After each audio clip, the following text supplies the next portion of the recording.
اور وہ بیٹا یعنی نااہل تھا وہ بیٹا جو تھا وہ، اور پھر انہوں نے اپنے رب سے جو ہے اس سلسلے میں یعنی وہ اس سلطنت کو سنبھال نہیں سکا، ان کے بعد اس کو بٹھایا بھی گیا لیکن وہ اس کو نہیں چلا سکا، اس کے اندر وہ صلاحیت نہیں تھی۔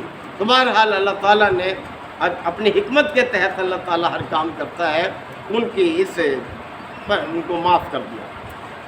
تو پھر اس کے بعد قال رب اغفر لی، انہوں نے فرمایا کہ اے پروردگار مجھے معاف فرما دے، وہب لی ملکا لا ینبغی لأحد من بعدی، اور مجھے ایسی سلطنت عطا فرما جو میرے بعد کسی کو روا نہ ہو، انک انت الوہاب، یقیناً تو ہی سب سے بڑھ کر داتا ہے، عطا کرنے والا ہے۔ فسخرنا لہ الریح، پس ہم نے اس کے لیے ہوا کو مسخر کر دیا، تجری بامرہ، جو اس کے حکم سے چلتی تھی، رخاء، بہت نرمی کے ساتھ، یعنی ایسی نہیں کہ جو تہو والا کر ڈالے طوفانی کیفیت میں چلے، ایسے نہیں بلکہ بڑی نرمی کے ساتھ، حیث و اصاب، جدھر وہ چاہتا تھا اس رخ پر وہ ہوا چلتی تھی۔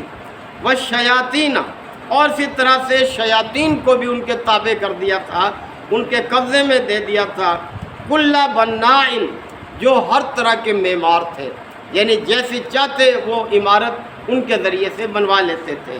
وغواص، اور غوطہ خور بھی تھے وہ جنات، یعنی ان کے لیے سمندر میں غوطہ خوری بھی کرتے تھے، یعنی اس طرح سے اللہ تعالیٰ نے ان کو یہ قوت عطا کی تھی۔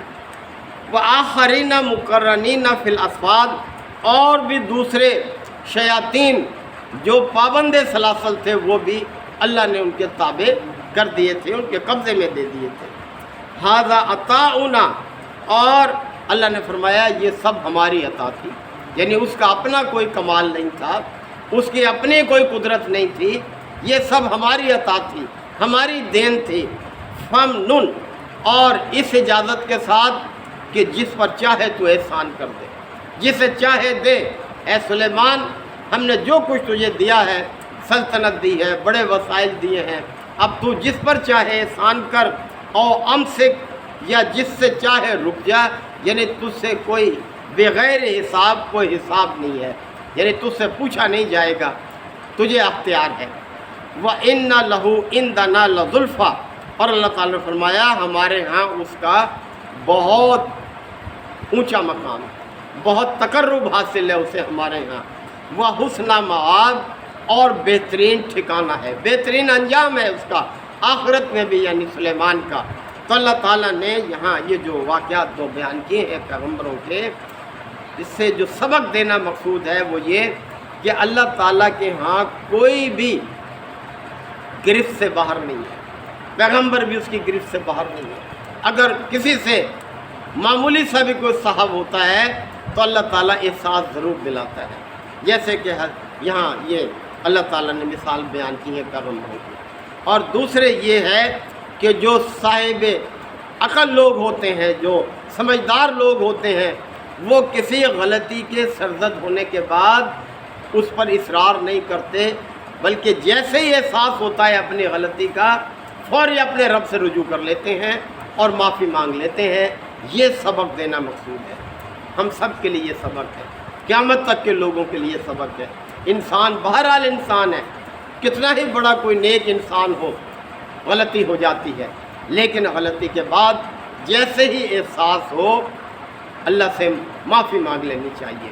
اللہ کو یہ چیز بہت پسند ہے، اپنے بندے کی طرف سے توبہ اور استغفار اللہ کو بہت پسند ہے، اور اللہ تعالیٰ معاف کرنے میں بھی دیر نہیں لگاتا، معاف کر دیتا ہے اور اسے پھر مقرب رکھتا ہے اپنے، اور زیادہ اس کو نوازتا ہے۔ یہ رویہ ہمارے لیے قابل عمل ہے، ہمیں اس کو اختیار کرنا چاہیے۔ اللہ تعالیٰ ہم سب کو عمل کی توفیق عطا فرمائے۔ وآخر دعوانا ان الحمدللہ الحمدللہ وکفیٰ وسلام علی عبادہ الذین اصطفیٰ۔ ربنا آتنا فی الدنیا حسنہ وفی الآخرۃ حسنہ وقنا عذاب النار وادخلنا الجنۃ مع الابرار یا عزیز یا غفار یا رب العالمین۔ اللہم انک عفو کریم تحب العفو فاعف عنا۔